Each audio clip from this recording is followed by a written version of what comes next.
Actually ഇന്ന് ഞാൻ ഭയങ്കര എക്സൈറ്റഡ് ആണ്. ഹലോ ജിംന.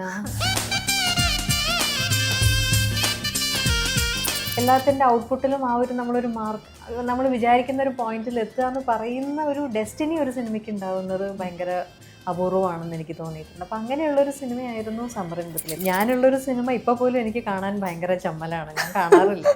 ഇല്ല. അപ്പോൾ ഇത്രയും വർഷം കഴിഞ്ഞിട്ട് അതിങ്ങനെ തിയേറ്ററിൽ കാണുമ്പോൾ എന്തായിരിക്കും അതിൻ്റെ എക്സ്പീരിയൻസ് എന്നുള്ളത് എനിക്കും ആലോചിക്കുമ്പോൾ അറിഞ്ഞുകൂടാ.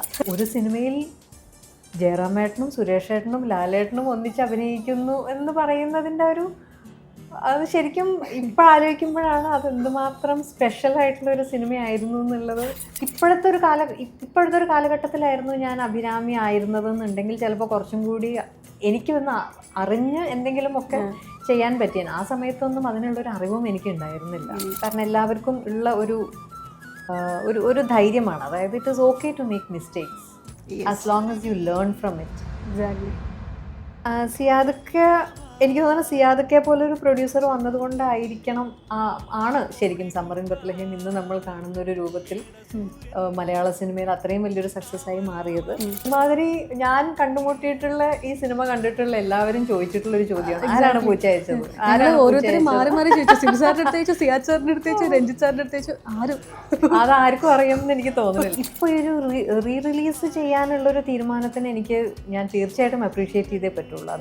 അതായത് ഇത്രയും വർഷം മുമ്പുള്ള ഒരു സിനിമയാണെങ്കിലും അത് ഇപ്പോഴത്തെ ഒരു ഓഡിയൻസിനും കൂടി അത് എൻജോയ് ചെയ്യണം എന്ന് അത് ആത്മാർത്ഥമായിട്ട് സിനിമയോടുള്ള സ്നേഹം ഉള്ളത് കൊണ്ട് തന്നെയാണ്. Hi everyone, welcome back to Kokkoos media entertainment. Actually ഇന്ന് ഞാൻ ഭയങ്കര എക്സൈറ്റഡ് ആണ്. ബിക്കോസ് സമ്മർ ഇൻ ബത്ലഹേം 27 വർഷങ്ങൾക്ക് ശേഷം വീണ്ടും ഡോൾബി 4K അറ്റ്മോസ് ആയിട്ട് റീമാസ്റ്റർ ചെയ്ത് റിലീസ് ചെയ്യാൻ ഒരുങ്ങുകയാണ്. ആൻഡ് അതിൻ്റെ ഒരുപാട് വിശേഷങ്ങളുമായി ഇന്ന് എൻ്റെ കൂടെയുള്ളത് none other than the evergreen actor, yes, നമ്മുടെ മഞ്ജു ചേച്ചിയാണ്. മഞ്ജു വാര്യറാണ്. ഹായ്. ഹലോ ജിംന. നമസ്കാരം ചേച്ചി, welcome to the show. Thank you so much. സുഖാണോ? സുഖന്നെ. ചേച്ചിക്ക് സുഖമല്ലേ? ഓക്കെ. ശരിക്കും ഇന്ന് ഭയങ്കര എക്സൈറ്റഡ് ആണ്. അപ്പോൾ എന്തായാലും നമ്മൾ 27 വർഷങ്ങൾക്ക് മുമ്പുള്ള ഒരു സിനിമയെക്കുറിച്ചാണ് സംസാരിക്കാൻ പോകുന്നത്. ആക്ച്വലി 27 വർഷം മുമ്പ് എന്ന് പറയുമ്പോൾ ചേച്ചിയുടെ ഒരു യങ് ഏജ് ആണ്. അപ്പോൾ ഇന്ന് കുറച്ചുകൂടി മെച്ചുവേർഡ് ആയിട്ടാണ് ചേച്ചി ആ ഒരു സിനിമ വീണ്ടും തിയേറ്ററിലേക്ക് കാണാൻ പോകുന്നത്. അപ്പോൾ എന്താണ് അതിനെക്കുറിച്ച് പറയാനുള്ളത്? സന്തോഷം തന്നെയാണ്. ഞാനിപ്പോൾ കഴിഞ്ഞ കുറച്ച് നാളുകളായിട്ട് റീ റിലീസിൻ്റെ ട്രെൻഡ് ഇങ്ങനെ നടക്കുന്നുണ്ട്, അപ്പോൾ അതൊക്കെ കാണുന്നുണ്ട്. പക്ഷെ ഒരിക്കലും എൻ്റെ ഒരു സിനിമ റീ റിലീസ് ആവും ഞാൻ ആലോചിച്ചിട്ടില്ല, അങ്ങനെയൊന്നും ആഗ്രഹിച്ചിട്ടുമില്ല, ആലോചിച്ചിട്ടുമില്ല. ഇപ്പം ഇങ്ങനെ ഒരു പ്ലാൻ ചെയ്യാതൊക്കെ പറഞ്ഞപ്പോൾ ഓക്കെ, സന്തോഷമായിരുന്നു. പക്ഷെ അത്രയും വർഷം മുമ്പുള്ളൊരു സിനിമ, ഞാനുള്ളൊരു സിനിമ ഇപ്പോൾ പോലും എനിക്ക് കാണാൻ ഭയങ്കര ചമ്മലാണ്, ഞാൻ കാണാറില്ല. ഇല്ല. അപ്പോൾ ഇത്രയും വർഷം കഴിഞ്ഞിട്ട് അതിങ്ങനെ തിയേറ്ററിൽ കാണുമ്പോൾ എന്തായിരിക്കും അതിൻ്റെ എക്സ്പീരിയൻസ് എന്നുള്ളത് എനിക്കും ആലോചിക്കുമ്പോൾ അറിഞ്ഞുകൂടാ. കണ്ടു തന്നെ അറിയണം. ഫസ്റ്റ് അനുഭവമോ? അതും എനിക്ക് അറിഞ്ഞുകൂടാ. നമ്മൾ ചെയ്തു വെച്ച ചില സാധനങ്ങൾ നമുക്കൊരു ക്രിഞ്ച് തോന്നുന്നതാണോ? അതിപ്പോൾ ഇപ്പോഴും ഞാൻ എപ്പോൾ ഏത് സിനിമ ചെയ്യുമ്പോഴും, ഞാനുള്ള സിനിമയാണെങ്കിൽ എനിക്കത് കണ്ടിരിക്കാൻ കുറച്ച് പാടാം. ഓക്കെ. അപ്പോൾ ഇതെങ്ങനെയായിരിക്കും എന്ന് എനിക്കറിയില്ല. അപ്പോൾ ഓരോ സിനിമ കഴിയുമ്പോഴും ചേച്ചി കാണാറില്ല? കാണേണ്ട സാഹചര്യങ്ങൾ ഉണ്ടാവാറുണ്ട്, പക്ഷെ എനിക്കത് ആസ്വദിക്കാൻ പറ്റാറില്ല. ഓക്കെ. അപ്പോൾ സമ്മർ ഇൻ ബത്ലഹേമിൻ്റെ കാര്യം എടുക്കുകയാണെങ്കിൽ ശരിക്കും ഒരുപാട് ടേൺസ് ആൻഡ് സ്വിച്ചസ് ഒക്കെ ഉണ്ടായ ഒരു സിനിമയാണ്. ആദ്യം തമിഴിലേക്ക് പോകുന്നു, അവിടെ കൺഫേം ചെയ്യുന്നു, അതിനുശേഷം സിയാദ് കോക്കർ എന്ന പ്രൊഡ്യൂസറിലൂടെ നമ്മുടെ മലയാള സിനിമയ്ക്ക് സമ്മാനിച്ച ഒരു വലിയ സൂപ്പർ ഹിറ്റ് ചിത്രം തന്നെയാണ് സമ്മർ ഇൻ ബത്ലഹേം എന്ന് പറയുന്നത്. ആക്ച്വലി തമിഴിലും ചേച്ചി ഉണ്ടായിരുന്നു, പിന്നീട് ഇങ്ങോട്ടേക്ക് വന്നപ്പോൾ മലയാളത്തിലെ ഒരു മെയിനായിട്ട് തന്നെ ഉണ്ട്. അപ്പോൾ എങ്ങനെയായിരുന്നു ആ ഒരു സ്വിച്ചസ് ആൻഡ് ടേൺസ് അതിനെക്കുറിച്ച് എന്താ പറയുക? ആദ്യം ഒരു തമിഴ് സിനിമയാണ്, ജിംന പറഞ്ഞതുപോലെ തമിഴ് സിനിമയായിട്ടാണ് ഇത് കൺസീവ് ചെയ്തതും. ഒരു പാട്ടൊക്കെ ഷൂട്ട് ചെയ്തതാണ് ശരിക്കും തമിഴില്. ഞാനും പ്രഭു സാറും ഒക്കെ കൂടി ഒരു പാട്ടൊക്കെ ഷൂട്ട് ചെയ്തതാണ്, വൃന്ദ മാസ്റ്റർ കൊറിയോഗ്രാഫ് ഒക്കെ ചെയ്തിട്ട്. പിന്നീടാണ് അന്ന് ഇതിന്റെ ടെക്നിക്കൽ വശങ്ങളും അതിൽ എന്തൊക്കെയാണ് ഇതിന്റെ ഉള്ളിൽ വന്ന കോംപ്ലിക്കേഷൻസും മാറ്റങ്ങളും എന്തൊക്കെയാണെന്നൊന്നും എനിക്ക് അറിഞ്ഞുകൂടാ. അന്ന് അറിയില്ലായിരുന്നു, ഇപ്പോൾ അത്രയും പോലും എനിക്കറിയില്ല. പക്ഷെ അത് പിന്നീടാണ് സിയാദക്ക പ്രോജക്റ്റിലേക്ക് വരുന്നതും ഇത് മലയാളത്തിൽ ചെയ്യാനുള്ളൊരു തീരുമാനം സിബി സാറും രഞ്ജിയേട്ടനും സിയാദക്കയും ഒക്കെ കൂടി എടുക്കുന്നതും മൊത്തം മാറി. അപ്പം ഞാൻ അതിലുണ്ടായിരുന്നു. എന്താണ് കാര്യം എന്നൊന്നും ഞാൻ അന്നും ചോദിച്ചിട്ടില്ല, ഇന്നും ചോദിച്ചിട്ടില്ല. പക്ഷെ ഈ സിനിമ സംഭവിക്കാനുള്ള ഡെസ്റ്റിനി മലയാളത്തിലായിരുന്നു. അത് എല്ലാം നല്ലതിനാണല്ലോ. അതെ. അപ്പം അതുകൊണ്ട് സന്തോഷം. ഇത് ഇപ്പോൾ എങ്ങനെയാണോ സമ്മർ ഇൻ ബത്ലഹേം മലയാളത്തിൽ ഉണ്ടായൊരു സിനിമയായിട്ട് എങ്ങനെ നിൽക്കുന്നോ അത് തന്നെയാണ് അതിൻ്റെ ഏറ്റവും ഭംഗി എന്ന് എനിക്ക് തോന്നുന്നു. ഇതിന് അല്ലാതെ ഇതൊരു തമിഴ് സിനിമയായിട്ട് ഇപ്പം ആലോചിക്കുമ്പോൾ എനിക്ക് സങ്കല്പിക്കാൻ പോലും പറ്റുന്നില്ല. ഓക്കെ, ശരിക്കും മലയാളത്തിന് സമ്മാനിച്ച ഏറ്റവും നല്ലൊരു കാര്യം തന്നെയാണ് ഈ ഒരു ചിത്രം എന്ന് പറയുന്നത്. അതെ. അപ്പോൾ ഈ ഒരു ചിത്രത്തിനെ കുറിച്ച് പറയുകയാണെങ്കിൽ സിബി സാറ്, സിയാദ് സാറ്, അതുപോലെ തന്നെ ലാലേട്ടൻ, സുരേഷ് ഗോപി ചേട്ടൻ, അതുപോലെ തന്നെ ജയറാമേട്ടൻ, ഒരുപാട് വലിയ താരനിര ഉണ്ടായ സിനിമയാണ്. മാത്രമല്ല വലിയ ലെജൻസിൻ്റെ കൂടെയാണ് ചേച്ചി അന്ന് അഭിനയിക്കുന്നത്. അപ്പോൾ എങ്ങനെയായിരുന്നു ആ ഒരു എക്സ്പെക്റ്റേഷനും ഇത് പറഞ്ഞ പോലെ എക്സൈറ്റ്മെൻറ്റും ടെൻഷൻ ഉണ്ടായിരുന്നോ? എങ്ങനെയായിരുന്നു ഇത്?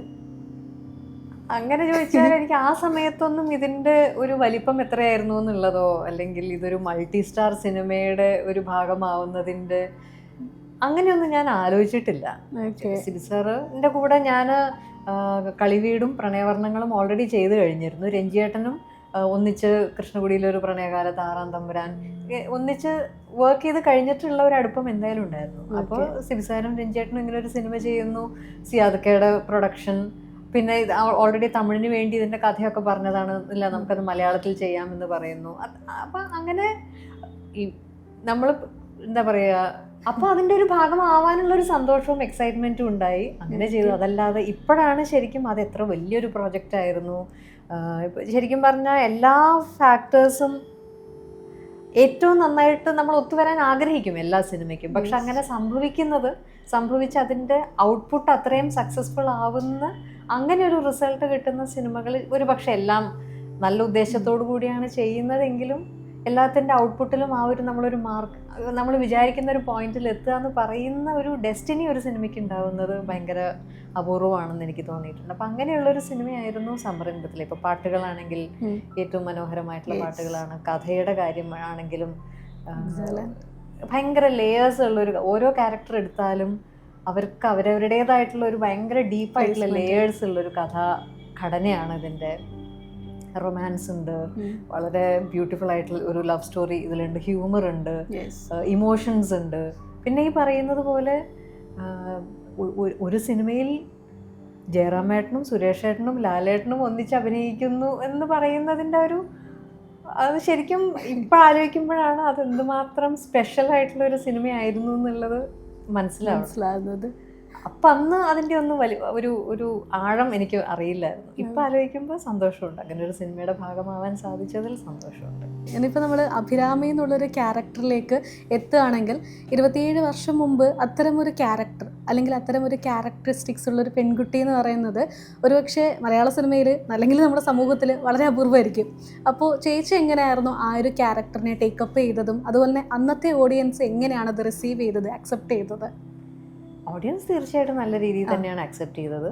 ഞാൻ അത് എന്താ പറയുക, ഈ ക്യാരക്ടറിന് ഈ നമ്മൾ നേരത്തെ പറഞ്ഞതുപോലെ എന്തുമാത്രം ലേയേഴ്സാണ് ഉണ്ടായതെന്നുള്ളത് പിന്നീട് ഒരുപക്ഷെ വർഷങ്ങൾ കഴിയുമ്പോൾ ഇപ്പോൾ അതായത് അഭിരാമി എന്ന് പറയുന്ന കഥാപാത്രത്തിൻ്റെ ഒരു ലേയേഴ്സ് ഈ പറഞ്ഞ പോലെ എടുത്തു നോക്കുകയാണെങ്കിൽ ഒരുപാട് മാനസികമായിട്ടുള്ള ബുദ്ധിമുട്ടുകളെ അതിജീവിച്ച് അതിനെയൊക്കെ കവറപ്പ് ചെയ്ത് പുറത്ത് സന്തോഷമായിട്ട് അഭിനയിക്കുന്ന ഭയങ്കര ലേയേഴ്സ് ഉള്ള ഒരു ക്യാരക്ടറാണ്. അപ്പം അന്ന് ആ സമയത്തൊക്കെ സാറും രഞ്ജേട്ടനും ഇത് പറഞ്ഞിരുന്നു അങ്ങനെ ചെയ്യുന്നു എന്നേ ഉള്ളൂ. പക്ഷെ ഇപ്പം ആലോചിക്കുമ്പോൾ ശരിക്കും പ്രത്യേകിച്ച് ഒരു മെൻ്റൽ ഹെൽത്തിനെ കുറിച്ചൊക്കെ വളരെ ഡീറ്റെയിൽഡ് ആയിട്ട് വളരെ ആഴത്തിൽ ഡിസ്കഷൻസ് നടക്കുന്ന ഈ ഒരു കാലഘട്ടത്തിൽ നിന്നുകൊണ്ട് ആലോചിക്കുമ്പോൾ ശരിക്കും അഭിരാമിയുടെ ഒരു മാനസികാവസ്ഥ ആലോചിക്കുമ്പോൾ എനിക്ക് ദൈവമേ എന്തൊക്കെയായിരിക്കും അഭിരാമി കടന്നു പോയിട്ടുണ്ടാവുക. ഇപ്പോൾ ഒരു ഡിപ്രഷനിലേക്കൊന്നും വീഴാതെ അങ്ങനെയൊക്കെ പിടിച്ചു നിൽക്കുക എന്ന് പറയുന്നത് എന്തുമാത്രം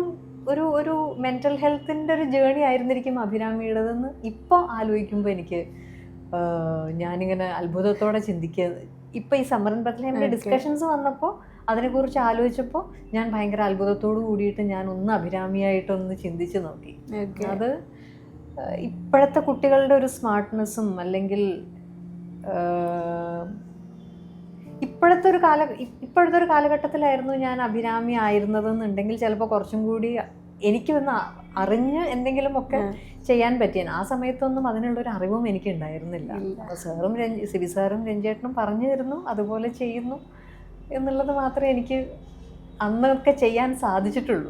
ഇപ്പോഴത്തെ കാലഘട്ടത്തിൽ അങ്ങനെ വരികയാണെങ്കിൽ അങ്ങനെയുള്ള കുട്ടികളോട് എന്തെങ്കിലും ചേച്ചിക്ക് പറയാനുണ്ടോ? ഇപ്പോൾ എത്രത്തോളം നമ്മളൊരു സ്ട്രെങ്തൻ ആവണം? കുട്ടികളോടൊന്നും അങ്ങനെ പറഞ്ഞു കൊടുക്കേണ്ട ആവശ്യമുണ്ടെന്ന് എനിക്ക് തോന്നുന്നില്ല. എല്ലാവർക്കും ശരിയും തെറ്റും വേർതിരിച്ചറിയാനുള്ള ഒരു തിരിച്ചറിവും ഉണ്ട്.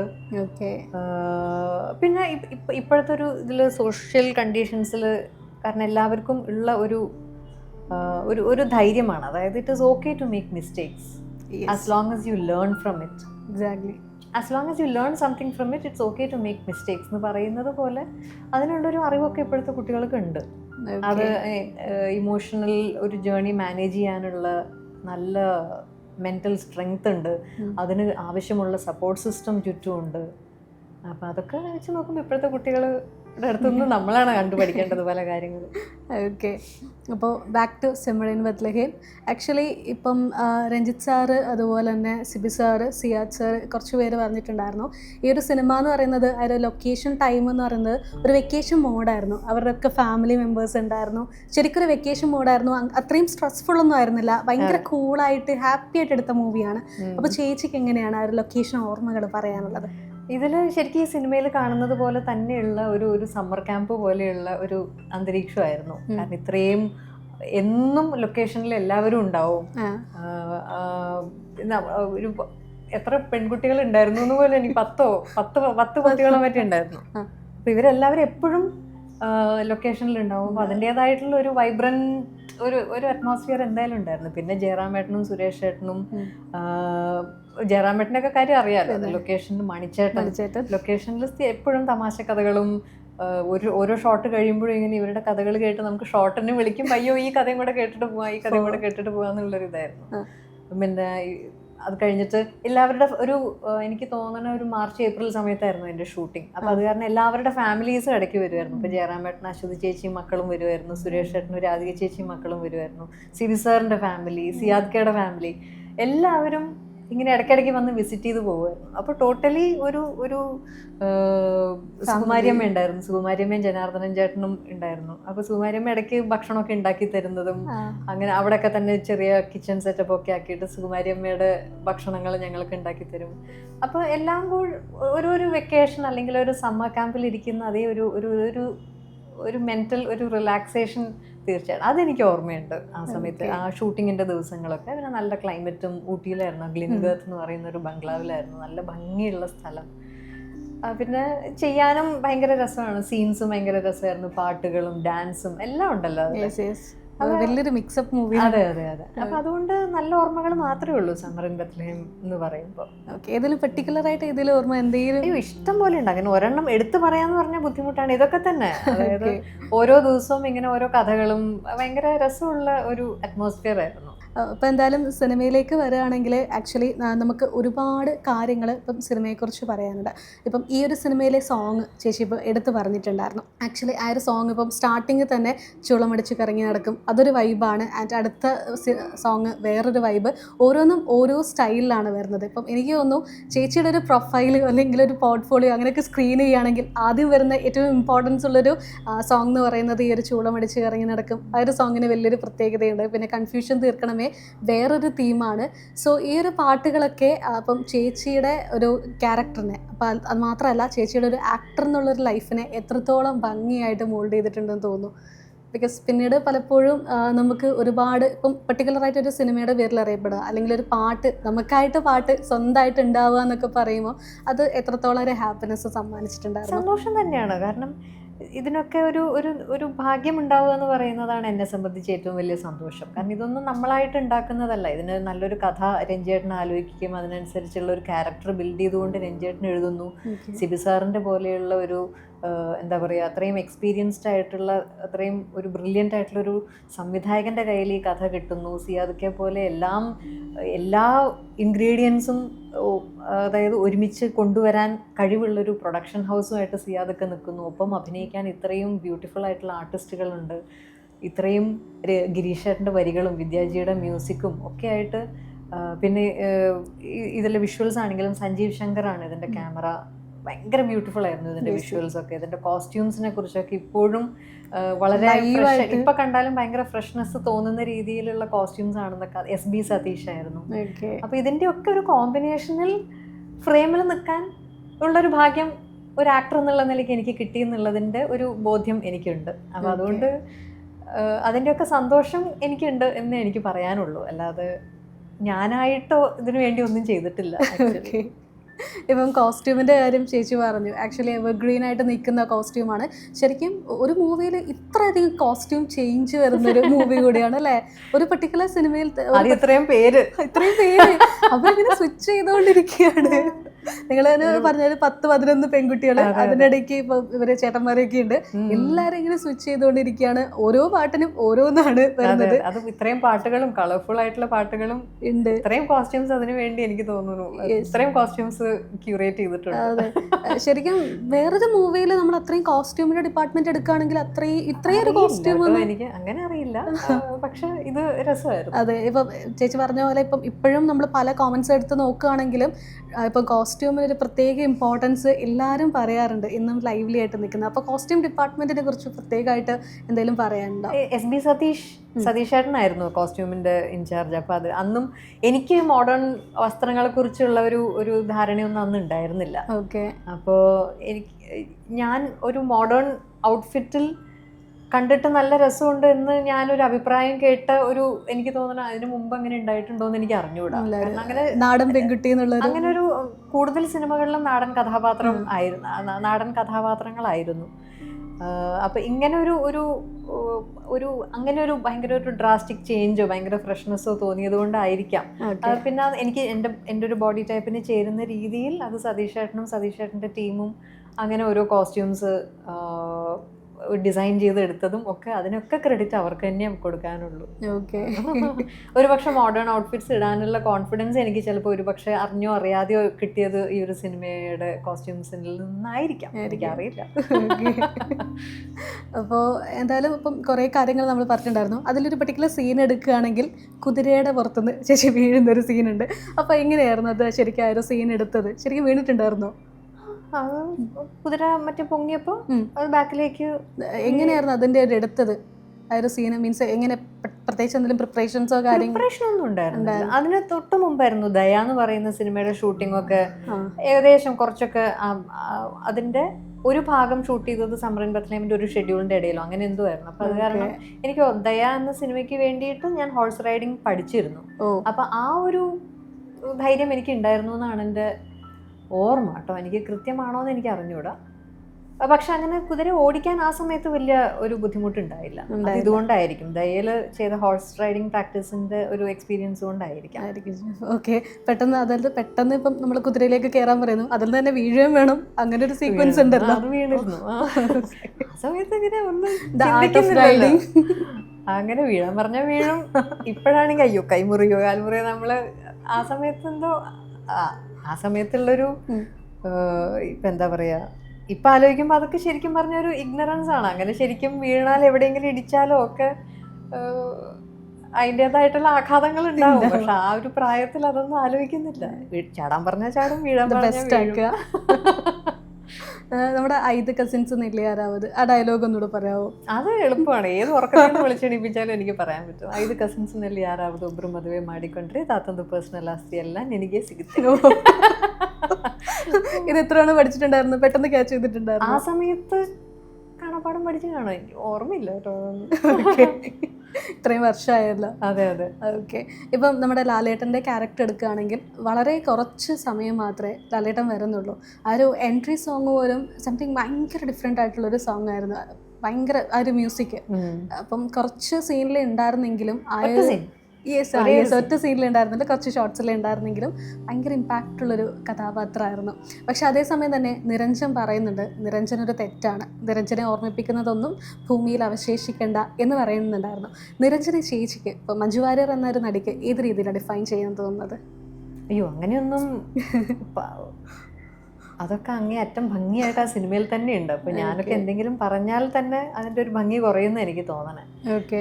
നേരത്തെ സൂചിപ്പിച്ചതുപോലെ ഇതിലെ ഈ കഥയിലുള്ള ലേയേഴ്സിലെ ഒരു കാര്യം, ഈ ആമിയും നിരഞ്ജനും തമ്മിലുള്ളൊരു പ്രണയം എന്തുമാത്രം സ്ട്രോങ് ആയിട്ടുള്ളൊരു പ്രണയമായിരുന്നു എന്നുള്ളതൊന്നും ആ സമയത്തൊന്നും എനിക്ക് മനസ്സിലായിട്ടുണ്ടായിരുന്നില്ല. പിന്നീടാണ് ഇപ്പോഴൊക്കെ ശരിക്കും ഇരുന്ന് ആമിയുടെയും നിരഞ്ജൻ്റെയും ഒരു സ്നേഹത്തിനെ കുറിച്ച് ആലോചിക്കുമ്പോൾ ശരിക്കും മറ്റെന്തിനെക്കാട്ടിലും ഒരു എന്താ പറയുക ഏറ്റവും ഭംഗിയുള്ള ഒരു പ്രണയമാണല്ലോ ആമയുടെ നിരഞ്ജന്റെ. അതായത് വിട്ടുകൊടുക്കുന്നതിൽ ഉള്ള ഒരു ബ്യൂട്ടി, മനസ്സിലാക്കുന്നതിൽ അല്ലെങ്കിൽ വിട്ടുകൊടുക്കുന്നതിൽ ഉള്ള ഒരു വല്ലാത്തൊരു പ്രണയമാണ് അത്. അപ്പൊ ശരിക്കും അതിന്റെ ആഴമൊക്കെ ഇപ്പോഴാണ് ഇപ്പൊ ആലോചിക്കുമ്പോൾ അതെനിക്ക് തോന്നുന്നത് ഇനി കുറച്ച് നാൾ കഴിഞ്ഞ് ആലോചിക്കുമ്പോൾ വേറെ ഒരു തരത്തിലുള്ള ഇതിലും കൂടുതൽ ആഴം ചിലപ്പോൾ അന്ന് തിരിച്ചറിയുമായിരിക്കും. അത് ഒരുപക്ഷെ ഈ ഇത്രയും വർഷങ്ങൾ കഴിയുമ്പോഴുള്ള കാര്യങ്ങളെ നോക്കിക്കാണുന്നതിലുള്ള ഒരു വ്യത്യാസം കൊണ്ടൊക്കെ ആയിരിക്കും. ഇപ്പം സിനിമയുടെ അവസാന ഭാഗം എടുക്കുകയാണെങ്കിൽ പിന്നെയും പൂച്ച എൻ്റർ ചെയ്തതിന് ശേഷം, അപ്പോൾ പിന്നെ ഫിലിം കംപ്ലീറ്റ് കണ്ടതിന് ശേഷം ചേച്ചിക്ക് തോന്നിയിട്ടുണ്ടായിരുന്നോ സെക്കൻഡ് പാർട്ട് വേണം, അങ്ങനെ എന്തെങ്കിലും ഒന്ന് ആഗ്രഹിച്ചിട്ടുണ്ടായിരുന്നോ? ഇല്ലില്ല, അങ്ങനെയൊന്നും ഞാൻ ആലോചിച്ചിട്ടില്ല കേട്ടോ. ഒന്നുമില്ല. ഇല്ലില്ല.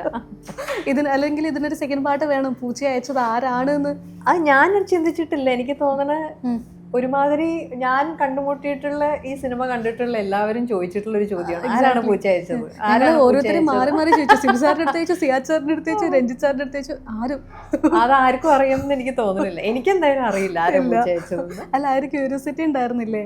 നല്ലതല്ലേ, അതങ്ങനെ നിൽക്കട്ടെ, ക്യൂരിയോസിറ്റിക്ക് ഒരു ഭംഗിയുണ്ടെന്നല്ലേ. ഓക്കെ, ഇപ്പം ചേച്ചിയുടെ ക്യാരക്ടറിലേക്ക് വീണ്ടും വരികയാണെങ്കിൽ, ചേച്ചി ഫസ്റ്റ് ഇപ്പം സിനിമയിൽ എൻട്രി ചെയ്യുമ്പം ഭയങ്കര ഗ്ലൂമി ആയിട്ട് കുറച്ച് സ്ട്രെസ്ഫുൾ ആയിട്ടാണ് വരുന്നത്. പിന്നീട് കുറച്ച് ഡീറ്റെയിൽസൊക്കെ കുറച്ച് സീൻസൊക്കെ ഉണ്ടായതിന് ശേഷം അവിടെ ഒരു റൂമിൽ മിററിൽ വന്നിട്ട് ചേച്ചി പെട്ടെന്ന് ഫേസ് ഒന്ന് ഇങ്ങനെ കവറപ്പ് ചെയ്തതിന് ശേഷം പെട്ടെന്നൊന്ന് ടേൺ ചെയ്യുന്നുണ്ട്, പെട്ടെന്നൊന്ന് സ്വിച്ച് ചെയ്യുന്നുണ്ട്, കുറച്ചുകൂടെ ബോൾഡായിട്ടുള്ള നല്ലൊരു ഹാപ്പി എൻ്റർടൈനിങ് ആയിട്ടുള്ളൊരു ക്യാരക്ടറിലേക്ക് സ്വിച്ച് ചെയ്യുന്നുണ്ട്. അപ്പോൾ ഇന്നത്തെ ഇപ്പം ഒരുപാട് അഭിനയിക്കാൻ ഇഷ്ടപ്പെടുന്ന ഒരുപാട് വ്യക്തികളുണ്ട്. അവർക്ക് ഇഷ്ടപ്പെടുന്ന രീതിയിലുള്ള ആൻസറിങ് ക്വസ്റ്റ്യനാണ് ഞാനിപ്പോൾ ചോദിക്കുന്നത്. ഇപ്പം ഇങ്ങനെ പെട്ടെന്ന് സ്വിച്ച് ചെയ്യുക എന്ന് പറയുന്നത് ഭയങ്കര ഡിഫിക്കൽട്ട് ടാസ്ക്കാണ്. അപ്പോൾ അതിനെക്കുറിച്ച് എങ്ങനെ പറയാനുള്ളത്? ഇപ്പം ഡയലോഗ്സ് പഠിക്കണം, ഇതുപോലെ തന്നെ ഇങ്ങനെ മൂഡ് ഇങ്ങനെ സ്വിച്ച് ചെയ്തുകൊണ്ടേ ഇരിക്കണം. അപ്പോൾ അതെങ്ങനെയായിരിക്കും, അതിന് വേണ്ടിയിട്ടുള്ള പ്രിപ്പറേഷൻസ് കാര്യങ്ങൾ അതൊക്കെ എങ്ങനെയാണ്? അങ്ങനെ ഒരു പ്രിപ്പറേഷനോ അല്ലെങ്കിൽ അങ്ങനെയൊന്നും ചെയ്യാൻ എനിക്ക് അറിയില്ല. അതായത് അങ്ങനെയൊക്കെ ഇത്ര സെക്കൻഡ് ഈ ഭാവം പിടിച്ചിട്ട് ഈ സെക്കൻഡിൽ സ്വിച്ച് ചെയ്ത് അടുത്ത ഭാവം അങ്ങനെയൊന്ന് പ്ലാൻ ചെയ്ത് ചെയ്യാനുള്ള കഴിവ് എനിക്കുണ്ടെന്ന് എനിക്ക് അറിഞ്ഞൂടാ. ഞാൻ വളരെ സ്പോണ്ടേനിയസ് ആയിട്ട് ചെയ്യാനേ എനിക്ക് അറിയുള്ളൂ. പിന്നെ ഞാനൊരു ഡയറക്ടേഴ്സ് ആക്ടറാണ്. ഡയറക്ടറുടെ ഇൻസ്ട്രക്ഷൻ എന്താണോ അത് മാക്സിമം ഡെലിവർ ചെയ്യാൻ അതിലാണ് എൻ്റെ ഒരു സന്തോഷമുള്ളത്. അപ്പം അതുകൊണ്ട് ഇത് സിബി സാറ് പറഞ്ഞു, അതങ്ങനെ ചെയ്തു, അത്രേ ഉള്ളൂ. അല്ലാതെ എനിക്ക് അങ്ങനെ ഒരു പ്രോസസ്സ് ഒന്നും പറഞ്ഞു തരാൻ എനിക്ക് അറിയില്ല. ഇതിൽ ഡെന്നീസ് തന്നെ അത് നല്ലതാണോ ചീത്തയാണോ എന്ന് പോലും എനിക്ക് അറിഞ്ഞൂടാ, പക്ഷെ എനിക്കറിയില്ല. ഓക്കെ, സുരേഷ് ചേട്ടൻ്റെ ക്യാരക്ടർ ഡെന്നീസ് തന്നെ പറയുന്നുണ്ട്, ഇതെങ്ങനെ തനിക്ക് കഴിയുന്നു എന്നുള്ള രീതിയിൽ ഒരു ക്വസ്റ്റ്യൻ ആയ ഒരു സോങ്ങിൽ ചോദിക്കുന്നുണ്ട്, കുഞ്ഞുമണിക്കൂട്ടിൽ എന്നുള്ളൊരു സോങ്ങിൽ തന്നെ ചോദിക്കുന്നുണ്ട് ആ ഒരു സ്വിച്ചിങ്ങിൻ്റെ കാര്യം. ഓക്കെ, ഇപ്പോൾ ഒരു ക്യാരക്ടേഴ്സിൻ്റെയും കൂടെയുള്ള നല്ല നിമിഷങ്ങളെക്കുറിച്ച് അങ്ങനെ എന്തെങ്കിലും പറയാനുണ്ടോ ഒരു മൂവിയിലെ? എനിക്ക് തോന്നണ ഞാൻ പണ്ട് ചെയ്തിട്ടുള്ള സിനിമകളിൽ ഏറ്റവും അധികം സിനിമകളിൽ ജയറാമേട്ടൻ്റെ കൂടെയും സുരേഷ് ചേട്ടൻ്റെ കൂടെയുമാണ് ഞാൻ ചെയ്തിരിക്കുന്നത്. അതായത് നായികയായിട്ട് അഭിനയിച്ചിട്ടുള്ള സിനിമകളിൽ ഏറ്റവും കൂടുതൽ ശരിക്കും സുരേഷ് ചേട്ടനും ജയറാമേട്ടനും ഈക്വൽ നമ്പറിൽ. ഇപ്പോൾ എനിക്ക് തോന്നുന്നു 4-5 സിനിമകൾ ജയറാമേട്ടൻ്റെ കൂടെ നായികയായിട്ട് അഭിനയിച്ചിട്ടുണ്ട്, 4-5 സിനിമകൾ സുരേഷ് ചേട്ടൻ്റെ കൂടെയും അഭിനയിച്ചിട്ടുണ്ട്. അപ്പോൾ ഇവരുടെ രണ്ടുപേരുടെയും കൂടെ ഒരുമിച്ച് അഭിനയിക്കുമ്പോൾ തീർച്ചയായിട്ടും ആ ഒരു അടുപ്പവും സ്വാതന്ത്ര്യവും ഒക്കെ ഒരു പരിചയക്കുറവോ അതിൻ്റെ ഒന്നും ഒരു ഇതുണ്ടായിരുന്നില്ല. കാരണം അത്രയും പടങ്ങൾ ഒന്നിച്ച് ചെയ്തിട്ട് ഒരു സിനിമയിൽ എല്ലാവരും കൂടെ ഒന്നിച്ച് അഭിനയിക്കുന്നു എന്ന് പറയുന്നതിൻ്റെ ഒരു സന്തോഷമായിരുന്നു. പിന്നെ ഈ പറയുന്ന പോലെ ക്യാരക്ടേഴ്സിൻ്റെ ലേയേഴ്സൊക്കെ ശരിക്കും അന്നൊന്നും ഈ നേരത്തെ പറഞ്ഞതുപോലെ അറിയില്ലായിരുന്നു. ഇപ്പം വീണ്ടും റീ റിലീസിന് ഒരുങ്ങുമ്പം നമുക്ക് ഒരുപാട് വ്യക്തികൾ ഇപ്പം മിസ്സിങ് ആണ്. ഇല്ല, നമ്മുടെ കൂടെ ഇല്ല. മണിച്ചേട്ടനാണ്, മയൂരി ഇല്ല, സുകുമാരി അമ്മയില്ല. അതെ, എങ്ങനെയാണ് ആ ഒരു ഇതിനെ എന്താ ചേച്ചിക്ക് പറയാനുള്ളത് അവരെ കുറിച്ച് എന്തെങ്കിലും? അത് ആലോചിക്കുമ്പോൾ എപ്പോഴും അതൊരു ഓർമ്മകളിൽ എപ്പോഴും നിൽക്കുന്ന ആൾക്കാർ തന്നെയാണല്ലോ ഇവര്. പ്രത്യേകിച്ച് നമ്മൾ ഒന്നിച്ച് വർക്കും കൂടെ ചെയ്തിട്ടുള്ളത് കൊണ്ട് അത് എന്താ പറയുക, ഇറ്റ്സ് പാർട്ട് ഓഫ് ലൈഫ്. കുറച്ച് കഴിഞ്ഞാൽ നമ്മളും പോകും. ഇതേപോലെ നമ്മളെക്കുറിച്ചും പറയും കുറച്ച് വർഷം കഴിഞ്ഞാൽ, അന്ന് മഞ്ജു ഉണ്ടായിരുന്നു, ഇന്ന് മഞ്ജു ഇല്ല എന്ന് പറയും. അത് നാച്ചുറലാണല്ലോ. ഓക്കെ, അപ്പോൾ ഈ ഒരു സിനിമ നമ്മൾ ആദ്യം തന്നെ പറഞ്ഞു മലയാളത്തിന് സമ്മാനിച്ചത് സിയാദ് സാറാണ്. അപ്പോൾ സിയാദ് സാർ എന്നൊരു പ്രൊഡ്യൂസറെ കുറിച്ച്, ഒരു വ്യക്തിയെക്കുറിച്ച് ചേച്ചിക്ക് എന്താ പറയാനുള്ളത്? എനിക്ക് തോന്നുന്നു സിയാദക്കെ പോലൊരു പ്രൊഡ്യൂസർ വന്നതുകൊണ്ടായിരിക്കണം ആണ് ശരിക്കും സമ്മർ ഇൻ ബത്ലഹേം ഇന്ന് നമ്മൾ കാണുന്ന ഒരു രൂപത്തിൽ മലയാള സിനിമയിൽ അത്രയും വലിയൊരു സക്സസ് ആയി മാറിയത്. പിന്നെ ഇപ്പോൾ ഒരു റീ റിലീസ് ചെയ്യാനുള്ളൊരു തീരുമാനത്തിന് ഞാൻ തീർച്ചയായിട്ടും അപ്രീഷിയേറ്റ് ചെയ്തേ പറ്റുള്ളൂ. അത് അതായത് പണ്ടത്തെ ഇത്രയും വർഷം മുമ്പുള്ള ഒരു സിനിമയാണെങ്കിലും അത് ഇപ്പോഴത്തെ ഒരു ഓഡിയൻസിനും കൂടി അത് എൻജോയ് ചെയ്യണം എന്ന് അത് ആത്മാർത്ഥമായിട്ട് സിനിമയോടുള്ള സ്നേഹമുള്ളത് കൊണ്ട് തന്നെയാണ്. അത് പ്രത്യേകിച്ച് സിയാദിക്കയുടെ മകള് ഷമ ഇപ്പോൾ അതിൻ്റെ ഒരു ഇൻചാർജ് ആയിട്ടുണ്ട്. എനിക്ക് ഷമയായിട്ട് ഇൻട്രാക്ട് ചെയ്യുമ്പോഴും ഭയങ്കര എനർജറ്റിക് ആയിട്ട്, ഭയങ്കര അണ്ടർസ്റ്റാൻഡിങ് ആയിട്ട്, അതായത് നമുക്ക് എന്തൊക്കെയാണ് നമ്മുടെ കൺവീനിയൻസിനനുസരിച്ച് കാര്യങ്ങൾ ചെയ്യാനുള്ള അത് ഭയങ്കര ഒരു പോസിറ്റീവായിട്ടുള്ളൊരു ആറ്റിറ്റ്യൂഡാണ്. അപ്പോൾ എപ്പോഴും ഇപ്പോൾ പണ്ട് ഞാൻ സിനിമകൾ ചെയ്യാതിരുന്ന സമയത്താണെങ്കിലും സിയാദിക്കയുടെ ഫാമിലി ആയിട്ടും എനിക്ക് നല്ല അടുപ്പമുണ്ടായിരുന്നു. സോണിയത്തയായിട്ടും ഒക്കെ ആയിട്ട് എപ്പോഴും വളരെ ആക്റ്റീവായിട്ടുള്ളൊരു സൗഹൃദം ഉണ്ടായിരുന്നു. അതിപ്പോൾ വീണ്ടും ഇതേപോലെ ഒരു സമ്മർ ഇൻ ബത്ലഹേം എന്നുള്ള സിനിമയിൽ കൂടി വീണ്ടും ആ ഒരു സൗഹൃദം ഒരു കുറച്ചും കൂടി ഒന്ന് റിഫ്രഷ് ആയതിൽ എനിക്ക് അങ്ങേയറ്റം സന്തോഷമുള്ളൂ. ഇനിയും ഒരുപാട് നല്ല സിനിമകൾ കോക്കേഴ്സ് ഫിലിംസിൽ നിന്ന് ഉണ്ടായി കാണാൻ ഞാൻ ആഗ്രഹിക്കുന്നുണ്ട്. ഓക്കെ, അത് ചേച്ചി അതിൻ്റെ പാർട്ടാവട്ടെ. അതെ, അതിനുള്ളൊരു സന്തോഷം എനിക്കും ഉണ്ടാവട്ടെ. ഓക്കെ, അപ്പം സമ്മർ ഇൻ ബത്ലഹേം ഇനി റിലീസ് ചെയ്യുമ്പോൾ പെട്ടെന്ന് തന്നെ പോയി ചേച്ചിക്ക് കാണുമ്പോൾ ഞാൻ തിയേറ്ററിൽ കാണുമല്ലോ എന്ന് അറിഞ്ഞൂടാ. ഓക്കെ ചേച്ചി, പക്ഷെ അത് പ്രേക്ഷകർക്ക് ആ ഒരു എക്സ്പീരിയൻസ് അത് തിയേറ്ററിൽ പോയി പ്രേക്ഷകർ ആ സിനിമ കണ്ട് എക്സ്പീരിയൻസ് ചെയ്യണം. അന്ന് കണ്ടവരുണ്ടെങ്കിൽ വീണ്ടും ഒന്നും കൂടി കാണാം, അന്ന് കാണാൻ സാധിക്കാത്തവരുണ്ടെങ്കിൽ വീണ്ടും ആ സിനിമ ഒന്നുകൂടി കാണാം. പ്രത്യേകിച്ച് ഇപ്പോൾ ആ സിനിമയെക്കുറിച്ച് കേട്ടറിവുള്ള ഒരുപാട് ഇപ്പോഴത്തെ ജനറേഷനിലുള്ള ഒരുപാട് പേര് എൻ്റെ അടുത്ത് ആ സിനിമയെക്കുറിച്ച് സംസാരിച്ചിട്ടുണ്ട്. അപ്പോൾ അവർക്കൊക്കെ സിനിമ ഒന്ന് തിയേറ്ററിലിരുന്ന് കാണുന്ന എക്സ്പീരിയൻസ് വളരെ യുണീക്കായിരിക്കും എന്ന് എനിക്ക് തോന്നുന്നു. ഇപ്പം പലതിൻ്റെയും കമൻറ്റ് സെക്ഷൻ എടുത്ത് നോക്കുകയാണെങ്കിലും റിലീസ് ചെയ്തിരുന്നെങ്കിൽ എന്നൊരു പുതിയ തലമുറ ആഗ്രഹിക്കുന്ന ഒരു ചിത്രമാണ്. ആണല്ലേ? ഒരുപാട് കമൻസിലൊക്കെ നമ്മൾ കണ്ടിട്ടുണ്ട് അങ്ങനെയൊന്ന്. അപ്പോൾ എന്തായാലും എല്ലാവർക്കും ആസ്വദിക്കാൻ പറ്റുന്ന ഒരു സിനിമ തന്നെയാണ്. ഫുൾ ഫാമിലി ആയിട്ടും കുഞ്ഞുങ്ങളായിട്ടും ഇപ്പോൾ പേരൻസ് ആയിട്ടും അങ്ങനെ എല്ലാവരുടെയും കൂടെ അങ്ങനെ ഒരു കഥയും അങ്ങനത്തെ ഒരു സിനിമയാണല്ലോ. തീർച്ചയായും ഒരു പ്രോപ്പർ ഒരു സിനിമാറ്റിക് എക്സ്പീരിയൻസ്, ഒരു ഭയങ്കര രസമുള്ളൊരു എക്സ്പീരിയൻസ് ആയിരിക്കും എന്ന് എനിക്ക് ഉറപ്പുണ്ട്. അപ്പോൾ എല്ലാവരും സാധിക്കുന്നവരൊക്കെ പോയി കാണട്ടെ. ഓക്കെ, തീർച്ചയായും കാണട്ടെ. അപ്പോൾ എന്തായാലും വൺസ് അഗെയിൻ സമ്മർ ഇൻ ബത്ലഹേമിന് ഒരു അടിപൊളി സക്സസ് തന്നെ തിയേറ്ററിൽ വീണ്ടും ഉണ്ടാകട്ടെ. Thank you Jim. Okay, thank you so much. Thank U.